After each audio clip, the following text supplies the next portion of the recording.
It was the night CM Punk made his long-awaited in-ring return for WWE, and in this video, we're going to break it all down for you. The WWE Live Holiday Tour from Madison Square Garden.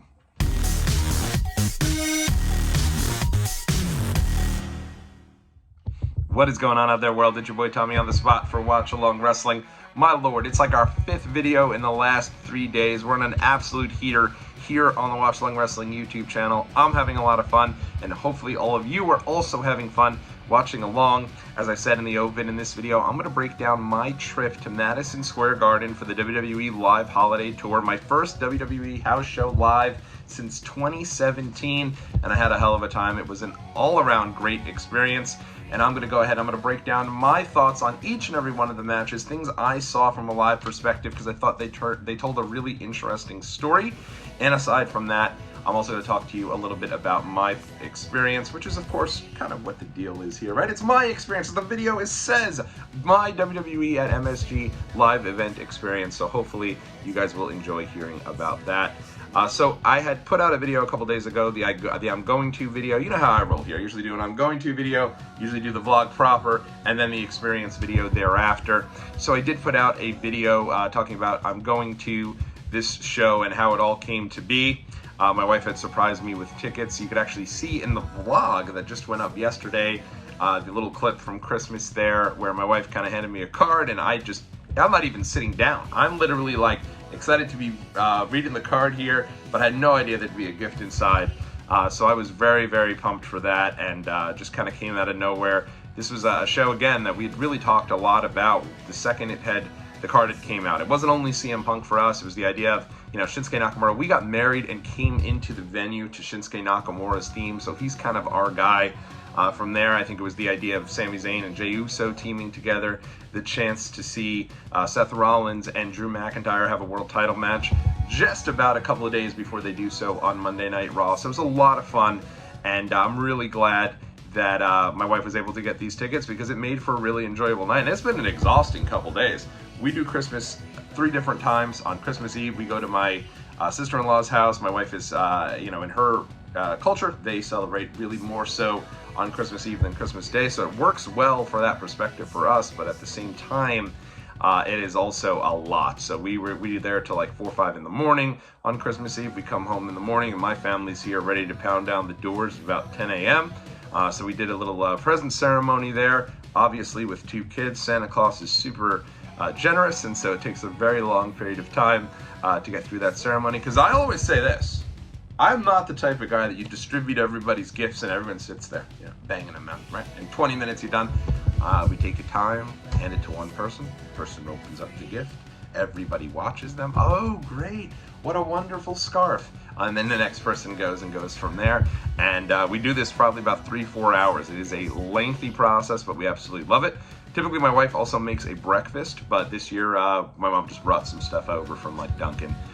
We ate as we went because we have another event to get to in the evening, and this year I think we went around 4 or 5 o'clock. I think it was about 5 o'clock. We went down to Brooklyn to see the other side of my wife's family. Had a great party there, and we were there again until the wee hours of the morning. Got home about 1 a.m. And then yesterday was, or the day after that, was the WWE live show at Madison Square Garden. So it kind of kept the holidays, the fun of the holidays, continuing for an extra day, and the show did not disappoint. I was a little, obviously I grew up going to Madison Square Garden, right? I loved house shows growing up. That's all I went to. My parents were not big on taking me to TV tapings. I didn't even realize you can go, like I knew there were people there, but I didn't know that like TV tapings were really a thing, probably until the Attitude Era, probably till around 98 or so, when I was already, I guess around 11 years old. So for me, first 10, 11 years, all I went to was house shows. Madison Square Garden, Nassau Coliseum, once in a blue, the Westchester County Center, shout out to them. They'd have some events, and they'd all be live events. It'd be a lot of fun to go to. But as I got older, I started to realize that like anything storyline-wise is only going to take place on a TV taping or on a pay-per-view. And so because of that, in particular, once I got to adulthood, I've really just been going out of my way to go to the pay-per-views and the TV tapings, especially because I'm picking and choosing my spots. Never gone to a show alone. A lot of times my wife comes with. I never want her to go and go, what a waste of my time that was. That wasn't any fun. She's never going to say that. She's never said that ever. But I guess growing up, that's always just my thought is like, hey, if she bails on this and says wrestling is no longer any fun, then I'm eventually going to, have to go either alone or with some friends who probably aren't the most interested in it anyway. So we always have a great time when we go, and I think that's because I pick and choose my spots pretty wisely. We went to the WWE house show. So going to the house show, I was a little nervous. I was like, I know she's going to be into CM Punk. I know she's going to be into some of the matches. I just hope this isn't like a very long night of just her kind of not being that interested. But that was certainly not the case. She had the glow, the wrestling glow, like I had the wrestling glow. She was into it. She was very excited about it. Our goal initially was to go pretty early. I think we were hoping to get out of here around 2, 3 o'clock. My mother was going to come by and watch the kids, and we were going to have a couple hours before the show. Thought about maybe going to go see the Rockefeller Center tree, go get something to eat, grab a couple drinks beforehand. Ended up not the case. My mom ended up getting here around 5, and then we had to take the 5:20 train out of Queens, New York. We took the LARR. I was very grateful that we did that. I think the parking would have just been terrible, and then Manhattan during the holiday season, if you could avoid it in terms of traffic and driving, certainly that is what you should do. So we got into the city around 5:45, so about an hour and a half before bell time. Already a massive line of people all throughout Madison Square Garden, and you could even kind of see it as we're walking through. It was crazy how many people were there right as doors open.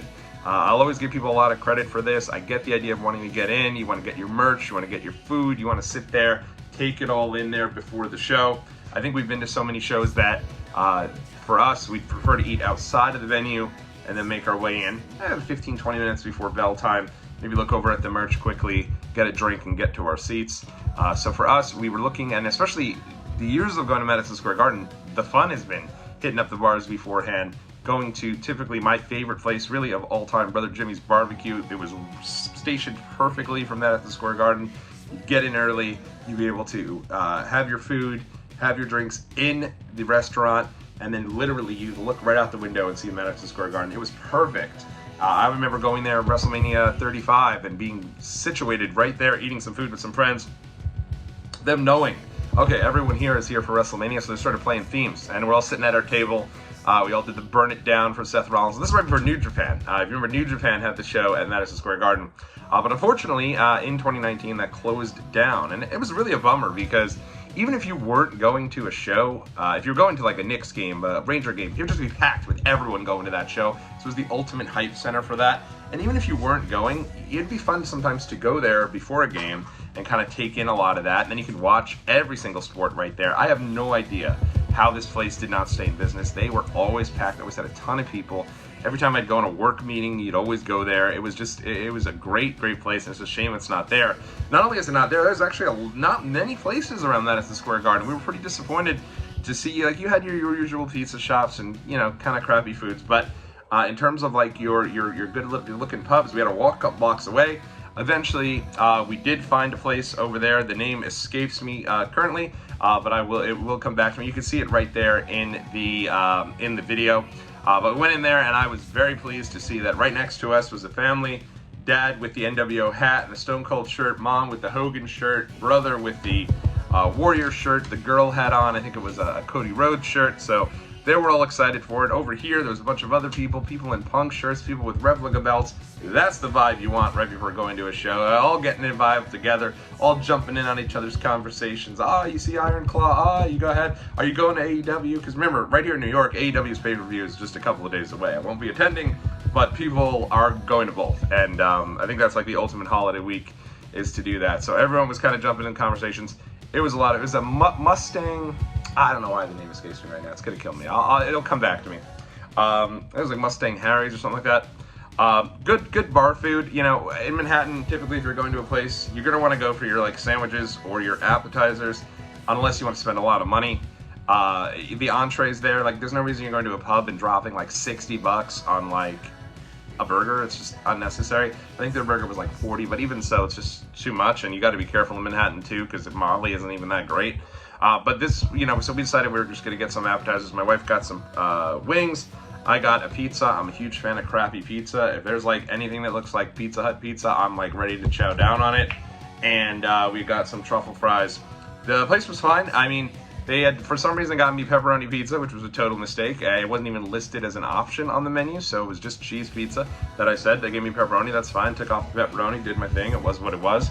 My wife ended up getting, she wanted a cider. They had Magner cider on draft. You always want beer, in my opinion, that's on draft, or you get it with a glass. It's more fun to drink beer out of a glass. Drink it out of a bottle, drink it out of a can. I can go down to a deli and buy a couple of cans of beer. Like, it just doesn't do anything for me. So I always try to go for draft. I'll ask a place what they have on draft. So for me, I got whatever IPA they had. And it was interesting to me, and what I didn't love about the place, they were out of the IPA X where they came over next. It gave me a variety of different things for me, where they said, hey, here's a couple different options for you. Which one of these do you want? My wife, similarly, she wanted a Magner cider. They were out of Magner cider, but never came over to ask her what she wanted. Instead, just came over and handed her a bottle of Angry Orchard. Thought that was kind of lame, really lame, actually, to be honest. But it was what it was. They ended up saying they'd throw it in on the house. They didn't, but we were ready to get to the show. It was what it was. But yeah, it was a fine little place, good place to go. And honestly, it was where most of the wrestling fans were because there wasn't that many options, surprisingly. So it was cool to kind of be there with everyone and kind of take that in before going into Madison Square Garden. Once I go to the Garden, I mean, it's just nostalgia running wild. You know, I've been there so many times growing up. And yeah, there's been some pay-per-views I've seen there. Royal Rumble 2008 is, I think that might be the first pay-per-view I've seen. No, sorry. Survivor Series 02, Royal Rumble 2008, and then Survivor Series 2011 are my 3 pay-per-views. But way before that, my first show was at Madison Square Garden. I remember going with my dad, being absolutely petrified of Papa Shango and running away from him. My dad had like front row seats, and I made him go ahead and trade him back because I was too afraid because I knew Papa Shango was on the card. Main event of that show, Undertaker going up against Ric Flair, and ironically enough, I actually had my dad walk back down so we can get a closer look at the Undertaker. And I remember staring Paul Bearer in the face and just being like, man, he's not human. Like, I was so afraid of some of the wrestlers growing up because I thought it was all real. So like, I didn't know as a little kid. So Madison Square Garden just holds a big place for me. For me, it was always going on the LIRR, taking that train ride over. You'd see the other wrestling fans with their signs, or you'd see the other wrestling fans in their gear, wearing their merch, and you'd kind of have that look at them like, hey, we're all going to the show together. This is going to be awesome. This is so super cool. So I love it. It's just such a good vibe. It's so much fun. And walking into the venue, it always takes me back to the many times I've been there through the years. And this was no different. It was really great to be there. We did see some cool merch. Honestly, I just got this shirt. I'm gonna do an unboxing video on it here in a bit. But when I had gotten this shirt, it was literally my first wrestling shirt that I had purchased of like a superstar. I didn't purchase it, I got it as a Christmas gift. But I normally just buy like the event shirt. So when I got to this venue, they did have the Winter Tour shirt for WWE. And then they also had, a CM Punk is coming back to New York City. They have this in every venue. New York World Order, blue and orange for Nick's colors, as well as New York 316, blue and orange for Nick's colors. These do nothing, nothing for me at all. I get that they must sell well if they continue to do them at every single city. When I was in Detroit, they did Detroit World Order and Detroit 316. But for me, I don't love them. Probably the coolest shirt I saw there. They did have some Punk stuff. The coolest shirt, I actually love the new Randy Orton, Viper Strike shirt, and the Yeet. Yeet was so over. I'm going to get into more of this here in a bit. But Jey Uso, as main event Jey Uso, has exploded in his popularity with this Yeet stuff. Everyone was buying Yeet shirts all over the place. My wife in the video kind of jokingly said, I don't think you need more shirts, you just got one. And I think retrospectively she was right. I think, honestly, I would have gotten the Winter Tour is Coming if two things. Number one, if they had the dates on the back, like a tour, would have been great. Instead, it just said I was there. That's lazy, right? They could have put the dates on there so that at a minimum, I can go ahead and tell somebody, yeah, I went to Madison Square Garden. I went there with my wife right there, day after Christmas. We had a great time. Then now you start telling stories. There was no tour dates. And the center of the Winter Tour is Coming, Roman Reigns. He is not on the Winter Tour. So why is he on the shirt? He shouldn't be, right? It should be the guys who are on the show. No disrespect to Roman, Tribal Chief, all that great stuff. I acknowledge him every day. But with that being said, he's not on any of these shows, so he should not be front and center on the WWE Winter Tour is Coming shirt. He just should. So that's my opinion on it. So I didn't get that shirt. Wanted the Punk one, ended up passing on it. My daughter was into us getting some kid stuff, very little on the kid stuff. Probably the only kid stuff that I saw there. No shirts were in kid sizes to what I saw. They did have the Cody Rhodes Pharaoh dog, but we don't really know Pharaoh, right? Like, he was a person he was a part of the AEW shows. They should have been selling Cody Rhodes stuffed pharaohs.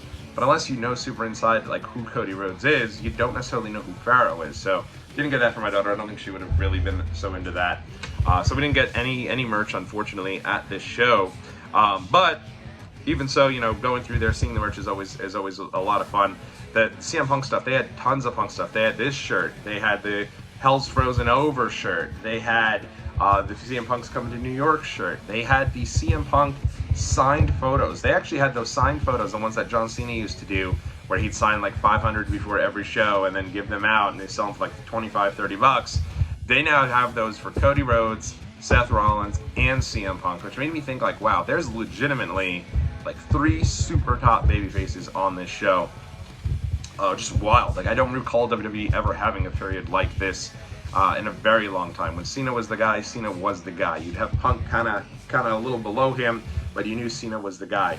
This show, it really felt like you had 3 top stars who are currently the flag bearers for WWE in CM Punk, in Cody Rhodes, and in Seth Rollins. So, in any event, made our way through Madison Square Garden. They've updated it. It's nice, but I do still love that there's certain parts of it that aren't, like that entire elevator. If you've ever been to the elevators in Madison Square Garden, still exactly the same. Like, vibes, just remembering so many things I've done there. I used to go and sit when I was a kid, go to Knicks games, sit up in the suites, because my friend's dad worked for Delta. So I remember going in there all the time. I had a birthday party at a WWE house show back in 1996, and they asked me for any shirt I wanted, and I said I wanted Savio Vega, and they had to go to the back and go get this shirt for me. The Savio Vega shirt had something written in the back. It was just him kind of throwing these up, and I thought it was so cool, and they actually got to go find it for me because I wasn't even at the merch stands. So a lot of vibes in the Madison Square Garden, a lot of nostalgia there. Got off there, ended up, they had a nice beer garden set up right by where our section was. We were section 102. Right outside of there, they had a nice little beer garden, so we got to have some craft beers. I stuck with an Allagash White, which is one of my favorites, and my wife tried the Mango Cart, which was great. We had a couple of beers. I can't even lie to you guys. This is holiday weekend, and it was fun. It was, you know, we didn't sit there and get hammered, but we had, I think I had 2 or 3 during dinner, and then another 2 or 3 during the show, so certainly feeling it. But you're taking a train, you're having a good night out with your wife, why the heck not? So that was a lot of fun, and I think, honestly, if you even watch some of the videos there, the 2 of us are just losing our minds during the whole thing, just having a blast. So, but we got in there. Becky Lynch, it's interesting, the vibe for Becky Lynch right now. I would love to see Becky win the Royal Rumble and go on and challenge Rhea Ripley for the title at WrestleMania, and I hope that's where they go with her.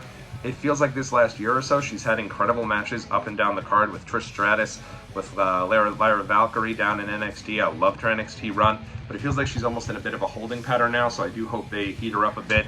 She came out, got a major response from the crowd. The crowd was into her.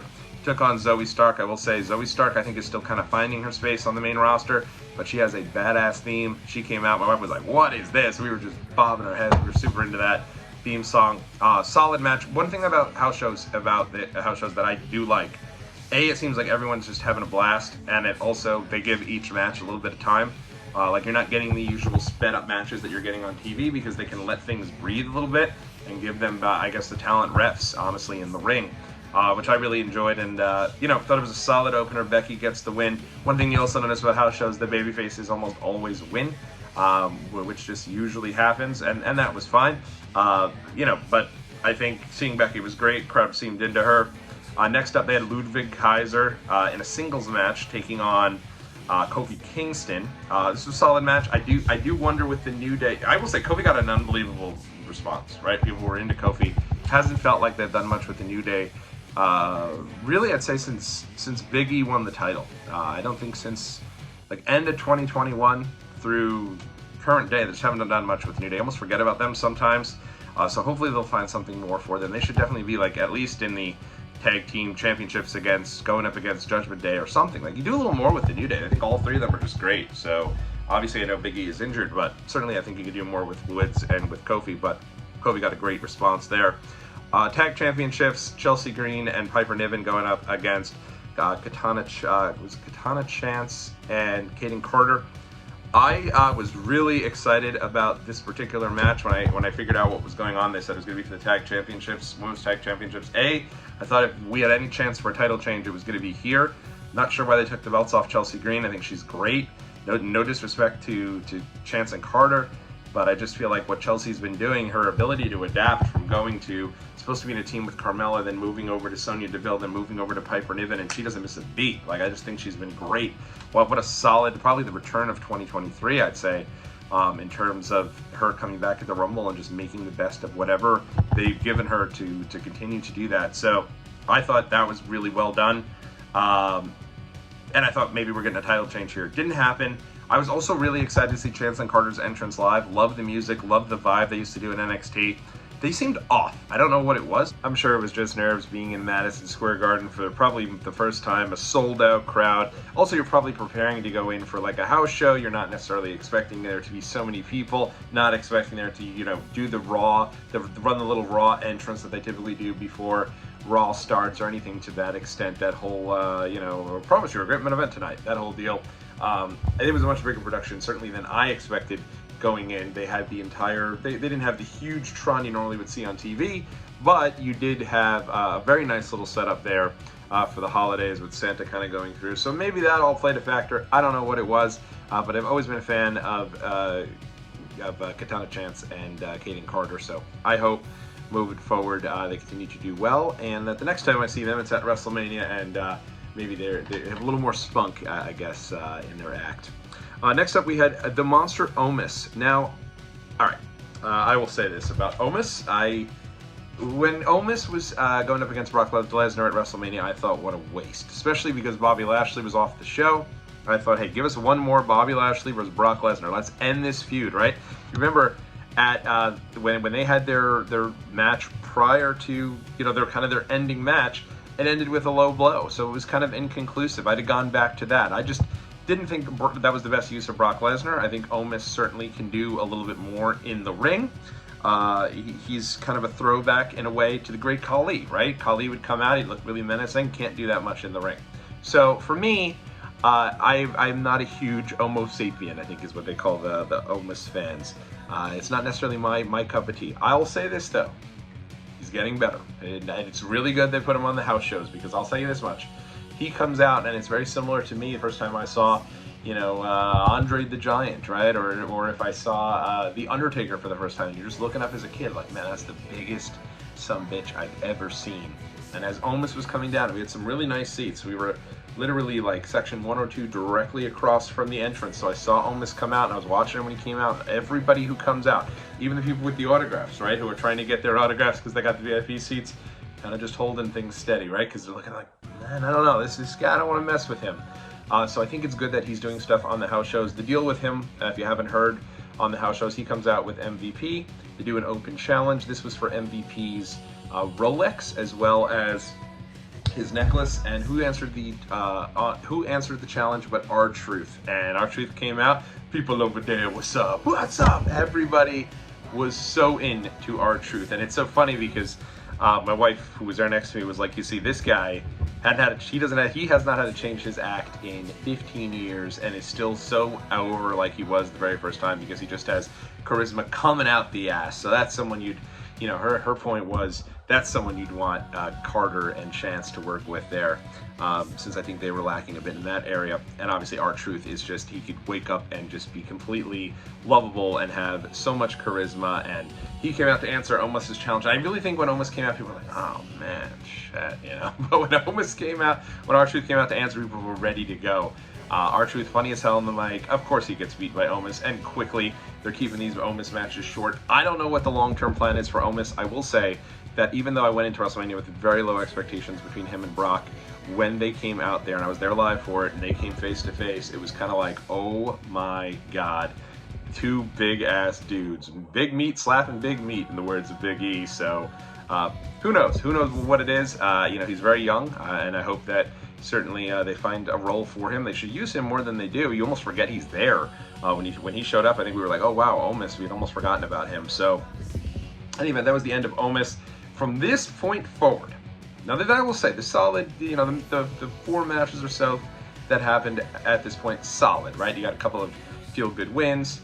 You've got, you know, I think Kofi got the big win over Ludwig. Becky got the big win there over Zoe Stark to start. So you're feeling pretty good. Obviously, the only heel really to get a win here was Omos. But from this moment forward, it was like things kicked into high gear. And it really took place once Rhea Ripley made her appearance at for her match. It was a triple threat match. Shayna Baszler taking on Ivy Nile taking on Rhea Ripley. And I love Shayna. I'm as big a fan as anyone. Me and my wife throwing up our little our diamonds there for Shayna. The Queen of Spades, rather, for Shayna. And we were excited to see her. And Ivy Nile came out. I think she's got a big future. But Rhea Ripley, I'm telling you right now, is a major star. She came out, and it's just her aura about her. She's kind of singing along to to her theme song there as she walks out. She no makeup on too. It was very interesting. Kind of a different look and a different vibe for Rhea. But she came out, and it was really things kind of kicked up to that phase. I think people were like, all right, here come the stars now. Let's sink in, let's get going, and away we go. Not to say Becky and Kofi are not stars, but there was just a different aura when Rhea Ripley came out, and I think the show never turned back once that phase started, because at that phase it was like Rhea Ripley and then boom, boom, boom, boom with all the big top stars thereafter. But Rhea Ripley, we want mommy the whole night. People were into it, people were excited about it, and once she came out, they certainly did not disappoint. Did a couple of different Rhea shirts there. They had a mommy's on top. You could see in the vlog, my wife made a joke about it. My daughter's very afraid of Rhea Ripley. It's kind of killed her fandom of WWE to a certain extent. But with that being said, it's interesting to see her in person. It's just a really good aura and a cool vibe. And they had a solid three-person match there, triple threat. Obviously, Rhea Ripley retained the title. And then from there, we had back-to-back Judgment Day members. It was Judgment Day, Damian Priest and Finn Balor defending the tag team championships against Sami Zayn and Jey Uso. Sami Zayn came out first, and then Jey Uso came out, and for me, I was very surprised. In a way, I was a little sad, because I love Sami Zayn, and I feel like they were really on the precipice of him being a super top guy in the beginning of February. Obviously, then went on to main event WrestleMania, but he didn't get the world title. So I feel like once he didn't get the world title, that's where, you know, maybe they could have gone all the way with him, and they didn't. He came out here, and he got a solid response, but it was unfortunately nothing compared to what Jey Uso got. Jey Uso came out, and it was the biggest thing this crowd had seen. I'd say up until this point, many people in the crowd were just chanting for CM Punk, right? The whole night, CM Punk, CM Punk, to the point that Byron actually got on the speakers and said, hey guys, no worries. Byron Saxton was the announcer. He said, guys, no worries, he's gonna be here. That's, you know, rest assured, he will be here. Because it was to the point where every match they were doing it. But when Jey Uso came out, that was like they didn't, you know, I'd say Rhea did to a certain extent. Jey Uso, it just went to the next level in terms of people just being so excited and people being really pumped up for him and for everything he does. They're so into the yeet. They're so into the just me Us day one-ish, right? They're so into that. So he came out, him and Sammy did the old back-to-back 5-5s, their little deal they always did there when Sammy was part of the Bloodline, which harkened back, got a huge pop. And this match, I think honestly, in terms of in-ring action, was my favorite match of the show. Obviously, at the end, you're not going to get a title change on a house show for the most part. And so you had Judgment Day retained, but great to see Priest and Balor. And honestly, I think TJ McDonough has been a great addition to the group as well. He was there with them. He led them down the aisle. I'm sure it was meant a lot for him to be at Madison Square Garden and in the corner of Finn Balor. So that was a really cool moment and really good show overall so far at this stage. And then we got it, CM Punk against Dominic Mysterio. This went on right before the intermission, and that was really the only way to do it if you weren't going to put CM Punk in there in the main event. Punk came out, place just came unglued. They were waiting for him, they were excited for him. Personally speaking, I will say this, they did have a backstage interview with Drew McIntyre hyping up his match, which was cool. I would have liked if they showed a lot of the stuff they were showing on Instagram. Show Punk getting the gift from Madison Square Garden there, welcoming him back to WWE. Show a lot of the history of Madison Square Garden there. CM Punk bringing out the late, great Howard Finkel to have his introduction when he wins the title for the first time, not the first time, but the first day of his 434-day reign at Survivor Series 2011. They could have done a lot more there to kind of play off of the history in that building. You know, talk to Seth Rollins. Let Seth Rollins tell the people this is his favorite show of the year. I think that really would have meant a lot. So I think it would have been really cool to see Punk and some of those backstage stuff that they put over on Instagram. Didn't take away from anything. I just personally would have liked it. He came out, it was awesome. Just incredible. So cool to do the It's Clobberin' Time. It is still surreal a month later as I recorded this here. It's a day after 1 month exactly when CM Punk came back to WWE, and man, it's still surreal. It's unbelievable that he's back in the fold, and just so much fun. So it was great to see him. Mommy, Rhea Ripley did come back out there with Dominic Mysterio. Honestly, Dominic, night and day from when he first came out, seeing him come out with this incredible aura with Rhea Ripley's, like the two of them, they look badass going up against CM Punk there. It was really cool. Punk gets the win. A little over 10-minute match. Looked fine, looked great. Fun to see the GTS, fun to see all of his old spots there. And good for him to kind of shake off a little of that WWE ring rust. I think it's a different ball game than when you're having a match in AEW than you would in WWE. Different crowd, different type of vibe there. Obviously, Punk's not bleeding in WWE, so even though he's wrestled for AEW just a few months back, I think it was different for him to have that vibe in a WWE ring and in front of that crowd, and it was really cool. It's fun to see him as a tippy-top babyface, and interesting to see what they're going to do moving forward with so many. You know, you have Jey Uso, I mentioned him with the yeet. That stuff is so over. People are eating the yeet up. You have CM Punk, to the point that when Punk did his promo afterwards, he even acknowledged the yeet, because people were still yeeting away, right?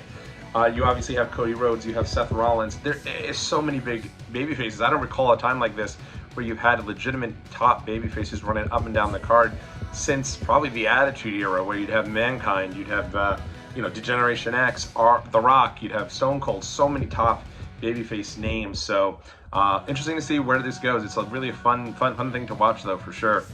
After this, they did have intermission. Fun to deal with seeing intermission for the first time in a very long time. Byron Saxton was, again, he was the announcer here. He came up to pump up a good amount of the merch. Couldn't pump up too much because most of the CM Punk stuff was sold out really fast. All of the Yeet stuff was sold out super quick. So a lot of those pieces weren't there, but he did promote the winter shirt, the winter tour shirt. He did promote, I believe the CM Punk signed autograph may have still been available. Those autographs they do, where they do the quick signings, those were still available, I think. And I think that was pretty much it. I will say this about Byron Saxton. He's fantastic. He's got a ton of energy. I think he's really found his calling here, potentially as a ring announcer. I would like to see him do some more. He is to me what that quintessential wrestling announcer is. If you plucked Byron Saxton out and you put him to do your local indie, he would sound awesome, right? He could do MLW, he would sound awesome. He would do Ring of Honor, he would sound awesome. He's got a really great voice to this. I mean, he's been in WWE for about 15 years at this point. So it makes a lot of sense, but it's crazy to me that they've waited so long for him to do this. And now we're giving him finally the opportunity. But Byron is great in this role. He was so much fun, and really, really fun to have kind of as your MC for the night. Intermission about 15 minutes. Really smart how they did this, right? You had to have something to calm the crowd down. No match is going to be able to be in that spot. Right after Punk, some people probably went home. I don't know if too many. A lot of people were there, don't get me wrong. But you did have people who, were out there doing their thing and everything else to that extent. So, flooding the outside area. MSG's got tons of great food options if that's where you want to go. MSG also has a lot of different merch options, so people were getting out, up and about, walking around. Coming out of intermission, very smart match to throw on here. Bad spot for these guys, and I felt bad. Bronson Reed taking on Ricochet. Quick match here. Ricochet and Bronson Reed are really athletic and certainly deserve a better spot, but they are, at the same time, there is a match that usually goes on right after intermission because no one then is having to huff it back to their seats and potentially miss Cody Rhodes, who was on right after Ricochet and Bronson Reed. So, solid match, but, if at the end of the day you missed it, it wasn't the end of the world. This then led to Cody Rhodes, and it felt like at this point people got way back up. Everyone was really into this. It was Cody Rhodes in a bull rope match against Shinsuke Nakamura. Really violent match, really good stuff here. I was excited about this. When it comes to Shinsuke Nakamura, my wife and I love the guy. I think I mentioned earlier, we actually hired a violinist to play us into our wedding venue as man and wife for the first time to Shinsuke Nakamura's theme. So when that music came out, we were doing the whoa. I was hitting her with the Kinshasa. I was very excited. So it was a lot of fun to go ahead and see Shinsuke and Cody Rhodes, a total dream match. If you think about it, just a couple of years ago. So that was a great match. I'd say that one was right there with the tag matches. A ton of fun. Cody gets the big win there. He didn't get a little sleep. I'm surprised Cody didn't get to do a quick little addressing of the crowd, because Punk got to do a post-match. I do have the link to that in the comment section below. I have that entire piece up in my on my page if you do want to see CM Punk's post-match interview, a little promo that he cut. And Rollins also got to do one. I have that as well. So nothing for Cody, though. He didn't get that spot. But a lot of people dressed as Cody, a lot of people with the big Cody Rhodes robe. I don't know if they're selling these somewhere, but people were really into Cody and excited to see him. And he certainly came across as a tippy-top star. Main event, grudge match, Drew McIntyre, one-on-one with Seth frickin' Rollins. And people were into Rollins. They came out, he did his song. I was interested here. I was like, I wonder if they flip the title and then have Drew lose the title at the end of the month. And then maybe never even acknowledge it on TV when it comes to Raw. Because obviously they're having their big title match on day one Raw. Didn't happen. I think you could have done it. Didn't happen. Rollins won a solid match. Biggest story here, without question. People were getting into the whole Seth Rollins, oh, you know the song. And the lights are down, they're dimmed. Everyone starts pulling out their camera phones, and they start just shaking them back and forth like this. And I even was like, wow, this is reminiscent of Bray Wyatt in a way. And suddenly, it's like it picked up through the crowd that this really was a lot like Bray Wyatt, because they had different lighting for that match than they did anything else, where the entire crowd was blackened. And so everyone suddenly had the phones, and all of a sudden there was this really nice moment where suddenly the crowd just broke out into, he's got the whole world in his hands. And my wife next to me got emotional. I don't blame her. It really was, it was nice. It was, you know, it was tough. I think the Bray Wyatt passing is still very hard to digest. You know, one of the top stars in WWE at such a young age with so much ahead of him, untimely passing away the way that he did, kind of out of nowhere when you really thought he was on his way back to WWE, and then you find out, unfortunately, he's passed away. So WWE continues to do really well by his family. I know he just signed a Legends deal, and they're going to be doing his merch, putting that out for the family, so that's great. But it doesn't take away from the fact that it is still very, very sad, and this was a really nice moment, especially at Madison Square Garden. And after the match, Rollins did get the win, a solid win. The crowd absolutely bananas for a table, to the point where you're like, bro, it's the table. Enough. Maybe I'm no fun. Maybe I'm an old curmudgeon at this stage in my life. But how many times are we going to do we want tables? Enough's enough. But they did bring the table in, hit him with the big powerbomb through the table into the curb stomp, 1, 2, 3. Rollins retains. And then Rollins got on the mic and said, you know, today's 26th, and this is, you know, we just hit the anniversary of Brody Lee's passing. He did the yeah, and he did a little tribute to Brody Lee, and then he did a little tribute to Bray Wyatt. Really nice to see. You know, really nice speech by Seth.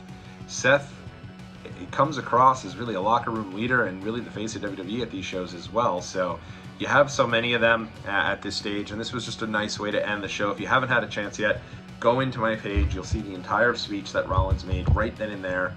It was really well done. I can't put it over enough. Rollins came off like a total class act.